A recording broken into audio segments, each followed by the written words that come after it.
Hey, this is Chris. I'm real excited to have Francis and Tim joining me today to do a deeper dive into the First World Lit Conference that was the basis for writing the basic text of Narcotics Anonymous.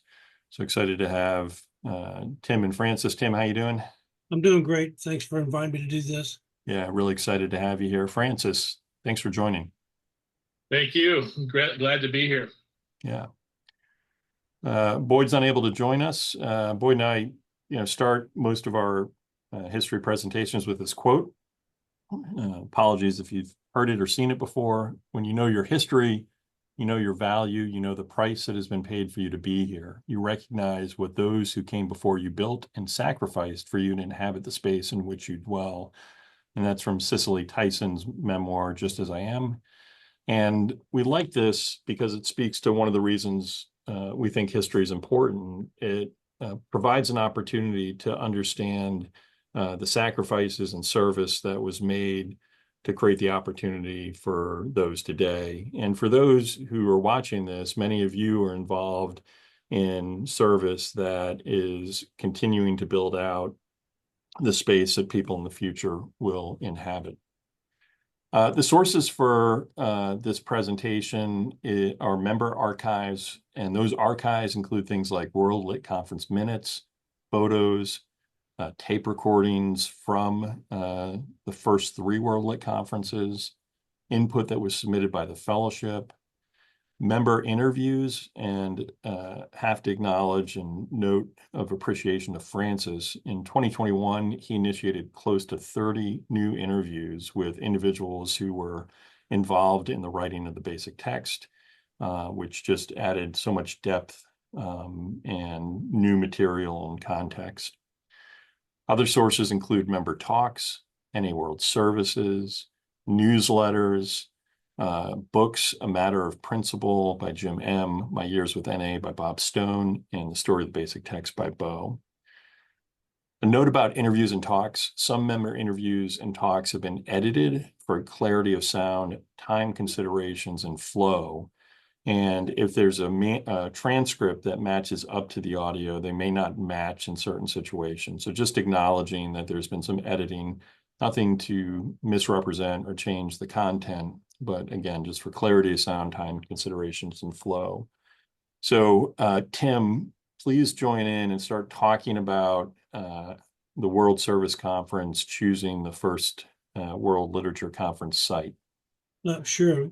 You know, the first the first World Service Conference Literature Committee is pretty much all based in Atlanta, as to where most of NA was in California. So you got basically the East Coast and West Coast, and at their May meeting, their second meeting they held in '79, they chose or mentions they need a literature conference potentially in Wichita this fall, because Wichita is a very central location, and the fellowship in Kansas was really growing strong at that point. And we had members that were active going to the conference during that 78, 79 time. So that's one of the reasons that the Wichita got chosen, because of its growth, rapid growth at the time. And maybe talk a little bit about the Wichita Literature Committee and what they were involved in. Well, the Wichita Literature Committee, once again, same thing. It's interesting how this came about, because um, the Kansas and Nebraska groups got together after the '79 World Service Conference, which was in April or May, early May, and they decided to form a region. Now, the provisional region was called the Midwestern region, that Andy W. actually represented it at the '79 World Service Conference from Wichita.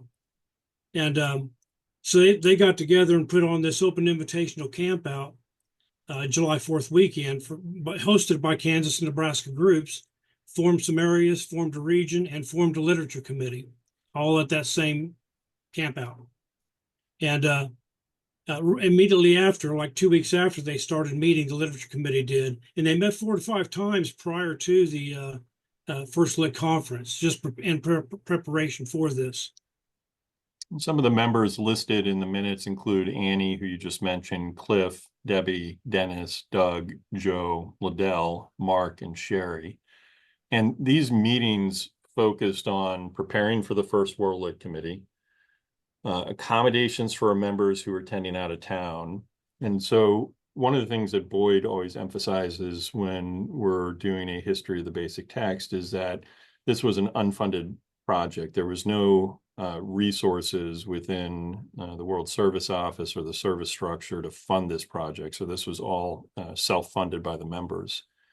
Opening an NA Literature Fund account with Fourth National Bank with a $15 deposit, and how to communicate with other groups. And Tim, you have this really nice letter that I'd like you to read. Yep, sure. This is from Cliff H. And it was to Bo, dated June 1st of 79. It says, Dear Bo, here's the info you will need on hotels that provide convention facilities in Wichita.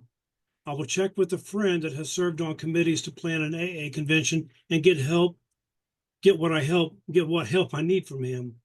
When I was in Topeka, Kansas this past weekend, getting the final details worked out for the NA campout, I talked to members of different groups in Kansas and Nebraska, and they gave support in bringing the literature conference to Wichita.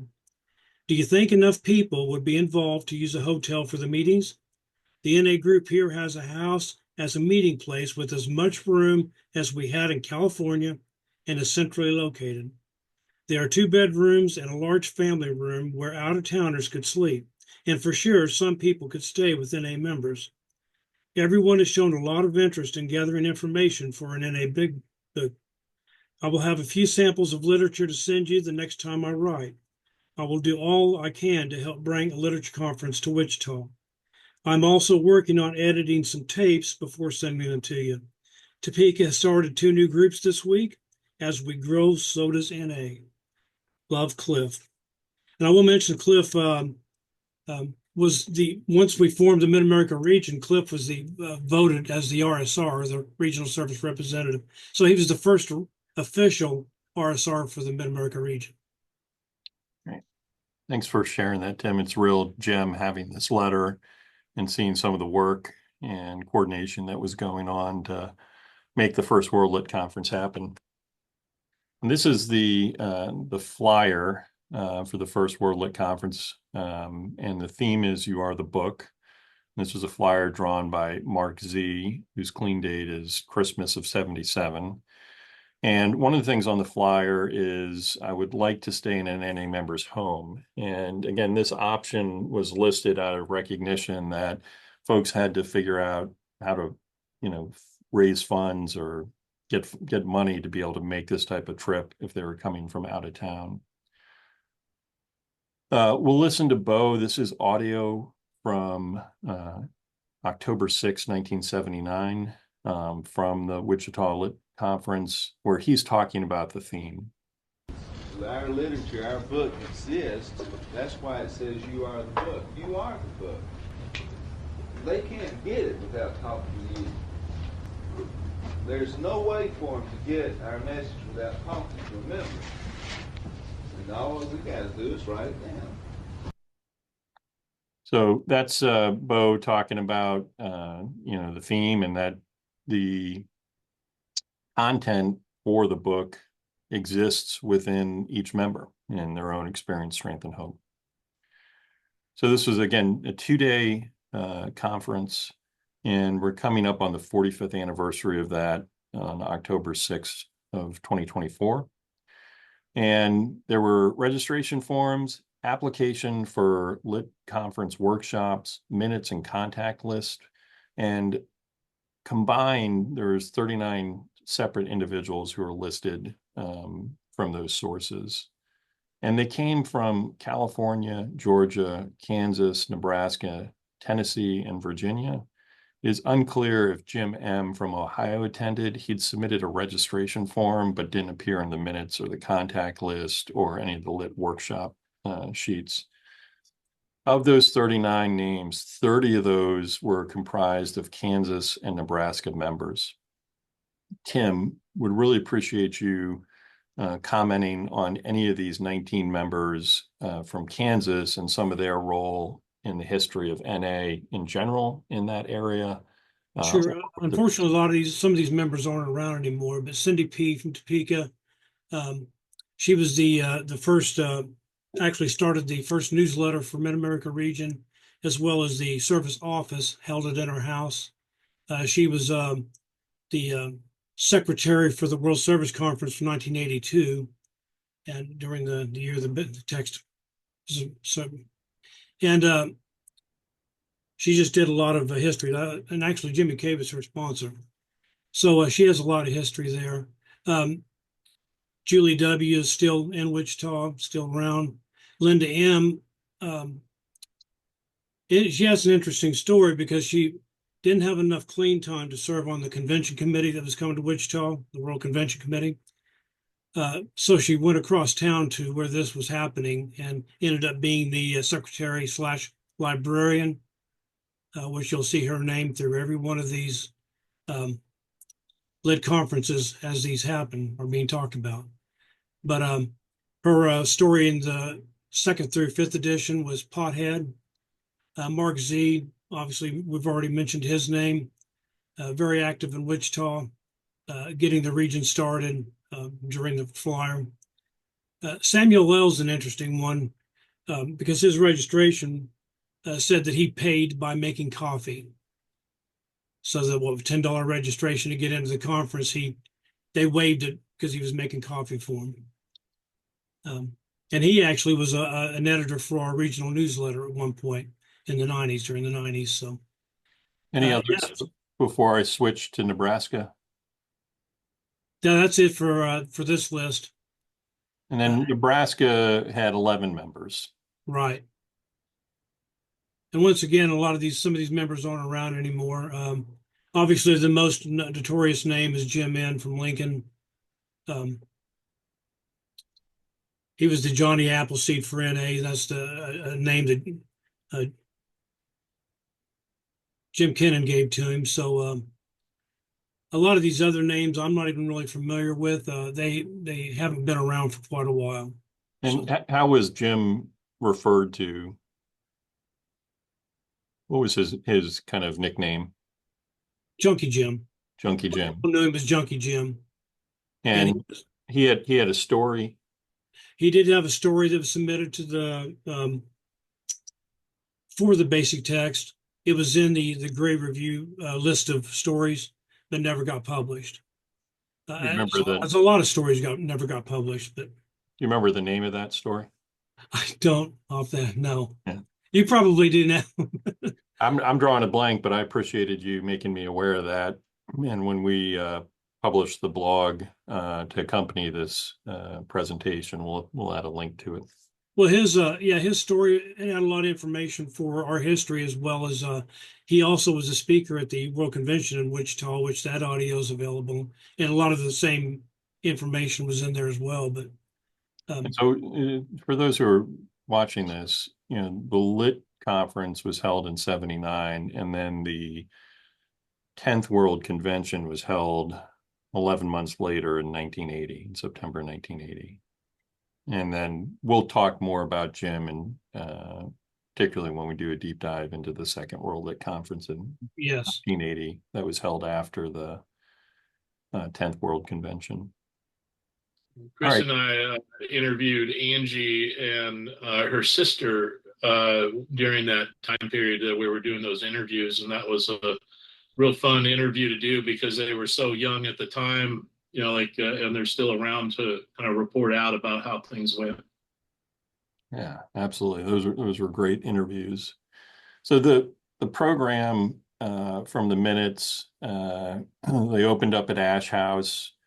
They talked about history of literature, ideas, suggestions, and then at 1 o'clock they moved over to Park Lane Shopping Center, the Homeowners of Trust. And then on Sunday the 7th, they started over at Park Lane, did workshop reports, closing roll call, and you'll note here that they closed with the Lord's Prayer. Mm-hmm. This is an application for literature conference workshops. And so when people were registering or showing up for the Lit Conference, they could indicate where they would like to put their energy.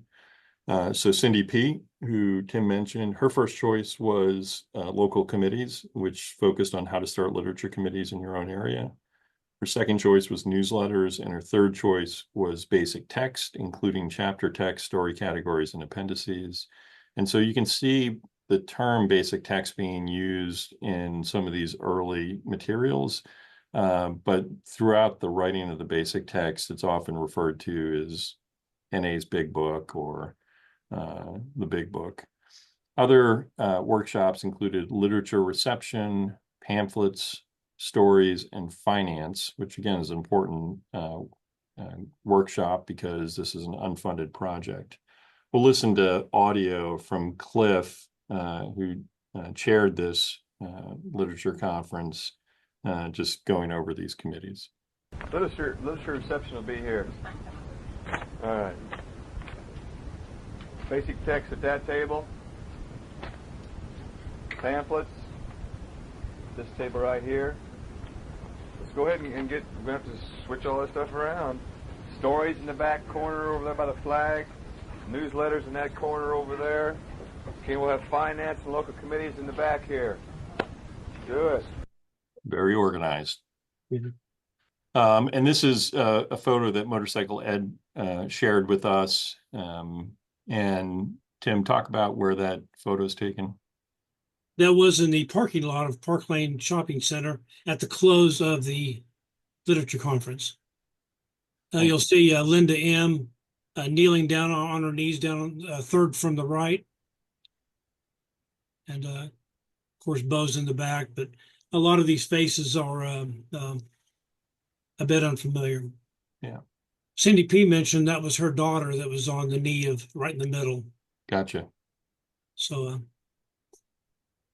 So the output from the First World Lit Conference was this handbook for Narcotics Anonymous literature committees, but it didn't really come out until 1980 and went through some revisions at the 1980 World Service Conference, where they removed the prayer hands and put on an NA symbol and removed the $2.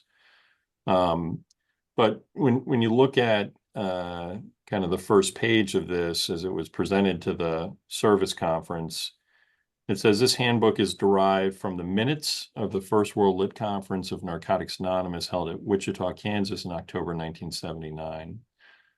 Francis, anything you want to add to this? Sure.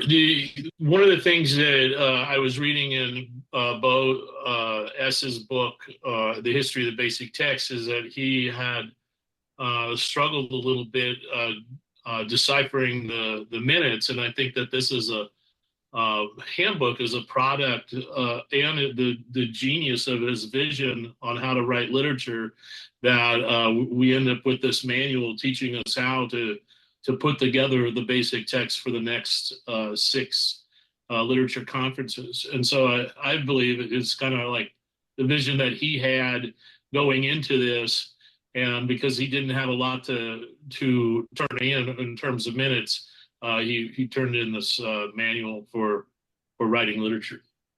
Yeah, and you brought that up, and I think that's a really excellent observation.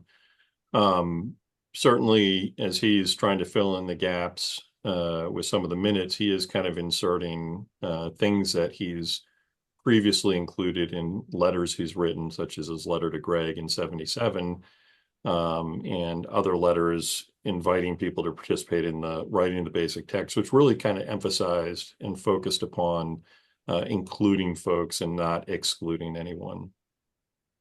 He did have, based on the the workshops, the ability to really kind of set up the table of contents for the handbook based on those workshops. We'll listen to Joseph P. talk about going to Wichita in this clip. And my understanding is the picture of Joseph was taken from the clubhouse in Marietta, Georgia. and I was told about the first World Literature Conference that was coming up a few months later up in Kansas. And so I'd arranged for the Bo to come through Memphis and pick me up and go up there. I didn't know what it was going to be about. And on the way, talked about a lot of things, and we talked about we were going to write this wee book. And they kept talking about for days this wee book we're going to write. And all this information that Greg had and other people had was getting pals, and the copy machine was running. And I couldn't figure out how they're going to get all this material in a small book. And it went on and on and on. And what I finally figured out after that convention is the wee book is that we together and not small. But I never asked. So that's where I was. This audio is from a history conference held in 1990 in Madison, Alabama. And it is instructive in some ways when thinking about oral histories and so forth, and trying to determine accuracy and so forth.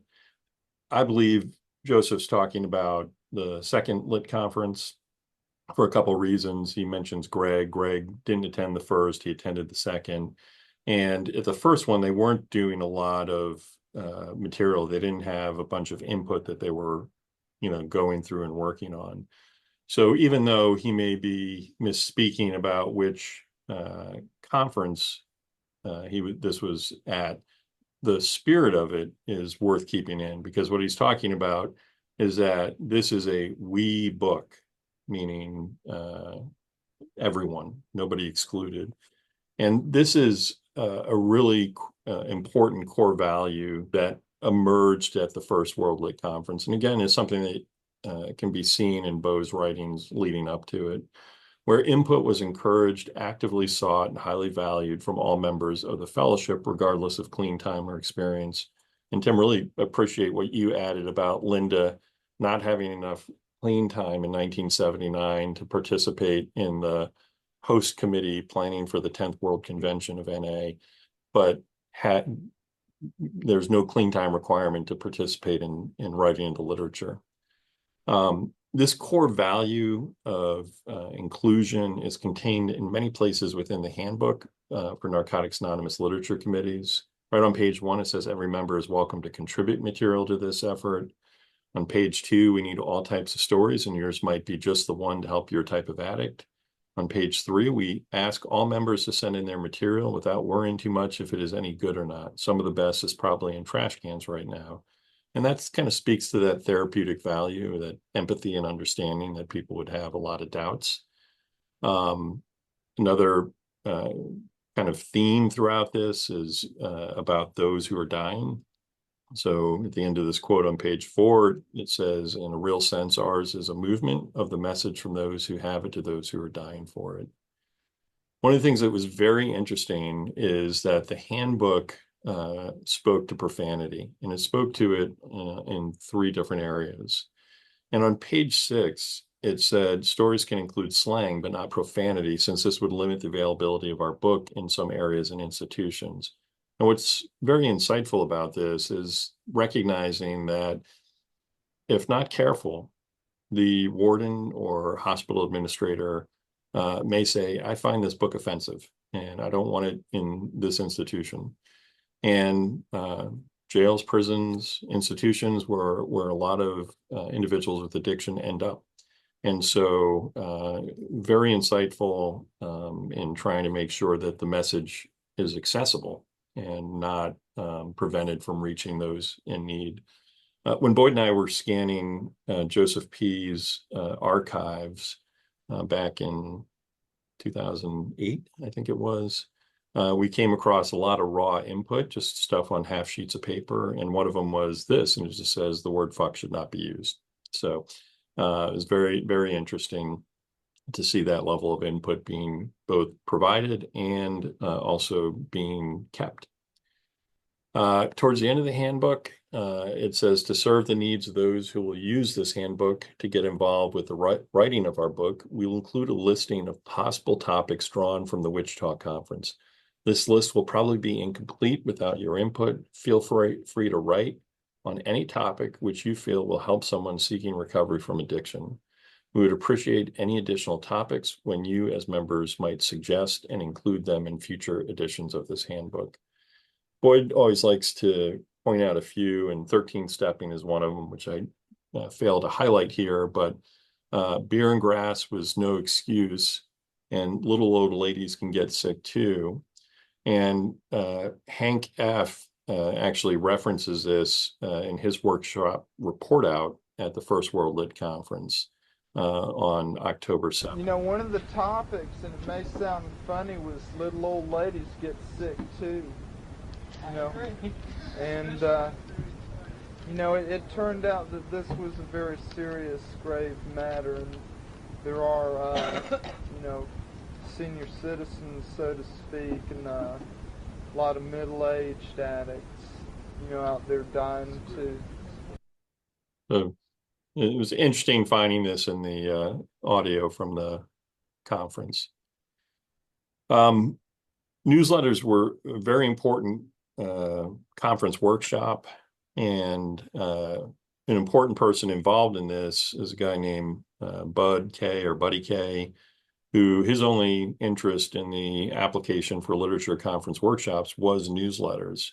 Francis, please tell us a little bit about Buddy. Well, Buddy came from San Francisco. Actually, he's from the Midwest. He was a merchant sailor, and he ended up in San Francisco and just staying there. He gets clean there in September 1976. He was an openly gay member of Narcotics Anonymous, and he was a part of a gay men's support group that decided to turn their support group into a Narcotics Anonymous meeting. And everybody at that particular meeting took that clean date of September 15th, 1976. And that's the Hope Without Dope group in San Francisco. It meets on Wednesday nights. It still meets. We believe it's one of the oldest LGBT meetings in Narcotics Anonymous. So one of the things I was looking at was our old minutes from the region, and Buddy was kind of moving toward newsletters just prior to the conference. And I believe that he had heard about the writing of the basic text of the 1977 World Convention in San Francisco, you know, and caught some of that buzz there. And so when he was started hearing about that first World Literature Conference, he didn't have the money to go, and so he had asked, you know, his good friend. I don't even know if he asked his good friend, but Bob B came out of his pocket and gave him several $100s to attend the first World Literature Conference. He interesting friendship. You know, they were both merchant Marines, but one of them was really rough around the edges. Bob was a taxi driver. He, from my understanding, he coined the term "sit down and shut the fuck up." You know, I work the steps or die, motherfucker.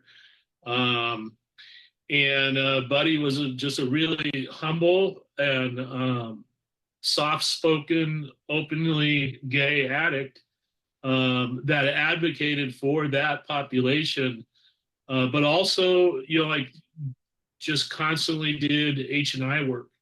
And I got to serve with him for 2 years. Just prior to his death, he was our regional H&I chairperson. So, and so part of what you're describing in some ways really speaks to tradition one around common welfare and unity, that despite these apparent differences, that there was enough acknowledgement and recognition of their common welfare that Bob said, "I'm going to help you get there to this lit conference." absolutely. It's a great story, and really thrilled to have that preserved. Thank you, Francis. Talk a little bit about his contributions with the main line.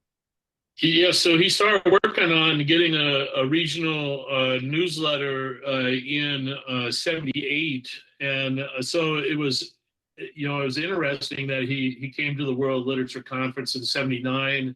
I believe we had 2 editions out just prior to the conference, and then the mainline newsletter became a hub for communication around the literature conferences and the writing of the basic text. The newsletter folded just after the writing of the basic text, so it got a lot of attention and subscriptions because of the information it was providing around the basic text. But then when the basic text was written, it fell off and folded. And Buddy passed away in 2005. And this is just a short piece of audio of him at the First World Lit Conference.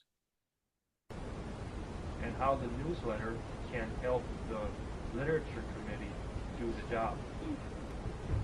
The newsletter is a tool of the committee to publish what the committee needs published.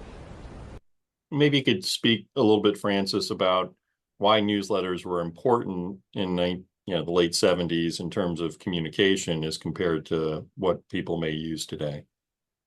Well, I believe it not only it provided the submissions for the literature movement, but it was also kind of like the social media of the day. Like people would list clean dates and events and all kinds of different things in the newsletters. And they're a great source of Narcotics Anonymous history. If we're looking for different things, we were trying to track our history in Northern California region, and we found the first set of minutes for my particular area, which had been lost to history. And so we were excited about that. But if we look at NAWA magazine that Jim Miller had written, we have 2 IPs that come from the second edition, the second NAWA magazine that came out. So very important, not only to communicating around what's coming up, but also if you wanted to submit something to the literature movement. Phone calls were prohibitive if you were not in your own town or city. You've been calling to other parts of the state or across state lines, long distance charges. And I just wanted to point out this particular mainline newsletter. It says the survival kit, and for those that went to the World Convention, they just put out a NA survival kit. So somebody was thinking about this back in the 70s, I believe, 79. Yeah. And you can see the language is still, heavily influenced by AA. One of the things Boyd and I talked about in our history of the basic text is that literature has a significant influence on the culture. And when, in the absence of a primary book, many individuals with addiction would read the big book, substitute drugs for alcohol. But a lot of that influence of AA continued up until the basic text became a strong influence on the culture of NA. I wanted to throw out real quick that Mid-America was the same way. Our oldest known set of minutes is in the Mid-American newsletter. And so, it's a full set of minutes. It was basically, they did have a few, tidbits of events coming up, but it was the minutes was the bulk of it. Very important. So the main line, there were several issues that featured Wichita, and Tim, maybe you could kind of elaborate on this. And so one was this rebirth in Wichita. It says Wichita's Narcotics Anonymous humble rebirth was in January of 1977 in the questionable surroundings of the county parole office. My attitude was, quote, I don't need Narcotics Anonymous and those squirrels. I'm clean and sober in AA. Finally, I was convinced that carrying the message to fellow addicts was also important. The 3 of us sat and recited the serenity prayer as the drunk and stoned parolees came through the revolving door. Newcomers laughed when we read, quote, "We are under no surveillance in the parole office." One of the things about, I mean, Wichita had the Narcotics Anonymous in 1971, but they also had some city laws that were very lenient on pot smoking, and so the groups at that time didn't consider it a drug, marijuana, and for that reason, it didn't last. And another thing was a lot of those early ones were rabbit meetings. They couldn't meet in one location because they were under surveillance if they didn't meet anywhere too long. So that happened with a lot of not only just Wichita, but some of the other towns in Kansas. It was crucial to keep them moving around. 77 was a big shift in Narcotics Anonymous everywhere, and it was a lot to do with the social awareness of the seriousness of members dying out there. Another thing to mention that hospitals wouldn't take addicts in those early days. And so that was another problem that contributed to the death of a lot of addicts early on. But so yeah, that rebirth was just that. It was some awareness in the community. They were allowed to meet publicly, and that started the movement for getting NA started back again. Now, luckily, it didn't last in the parole office a whole long time, but they gave them a break to get it going, and that's what happened. And this is written by Annie W. So Annie's in Kansas and submitting this to San Francisco for inclusion in the main line. Right. She goes on to say, "We rented an old house with growing room. The clubhouse has been a blessing for the unity of Narcotics Anonymous in Wichita." And was it the Ash House? Was that the clubhouse? Yes, it was. Yep, on Ash Street. And can you talk at all about that clubhouse? Well, the clubhouse is no longer there. I mean, it's completely gone. But I think we preserved a clock that is in our archives from that house that hung in that house. But it's not an NA clock. It's just a clock that was in the Ash House. The only thing left from it. So. And this appeared in the issue of the main line, a report from Wichita, where Kathy reported that the Kansas Fellowship has 8 meetings a week and dig this, their own clubhouse, Eat Your Heart Out, San Jose. They have close to 40 members and will travel 100 miles to Topeka or Lincoln. That's called carrying somebody to a meeting and carrying the message. I know, Francis, you're curious about the San Jose comment. Maybe we'll discover a little bit more of that at some point in the future. I did follow up on that, and I was looking through our regional minutes, and it appears that San Jose had gotten a clubhouse they called the Survivors Clubhouse in 1980. So it looked like they were like in a little bit of a race to get their first clubhouse with Wichita. So,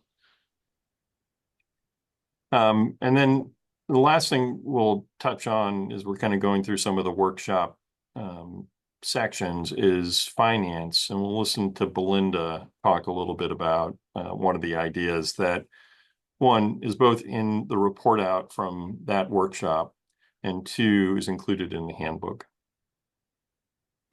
Having a jar for change was one of the ideals, and putting, like a slogan on it, how much is one human life worth, and have it for the literature convention thing that's going on, and let them know what we're doing, that we're going to write our big book or whatever we're going to call it.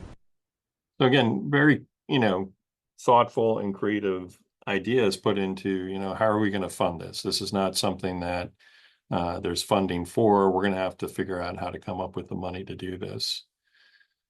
So on the Preserving the Message YouTube channel, you can see kind of a history of the basic text, which is a broader presentation. It covers Bo's experience of going to the 7th World Convention in San Francisco, which was in 77. And so just about 2 years after doing that, the first World Lit Conference is held. WCNA 10 would be held in Wichita the following September in 1980. And immediately following the 10th World Convention, the Second World Lit Conference started. And this story will be told in greater detail in a future presentation. Tim, Francis, any additional comments that you would like to add before we conclude? No, it's been great revisiting this. I wasn't there, but I was there in spirit, as I got clean much later after this. But I researched and I dwell into the history of Kansas and Mid-America region. So for me, it was just a great thing to revisit this, and I appreciate you doing this for Yeah, I all the conferences coming up, Stoops. appreciate all the service that you've done for your region. Francis? Just super grateful to be here with you guys, and then getting to study a little bit more about Buddy K and the Northern California effort to be a part of the literature movement. And so the more I learn, the more curious I am, and the more I learn. So thank you.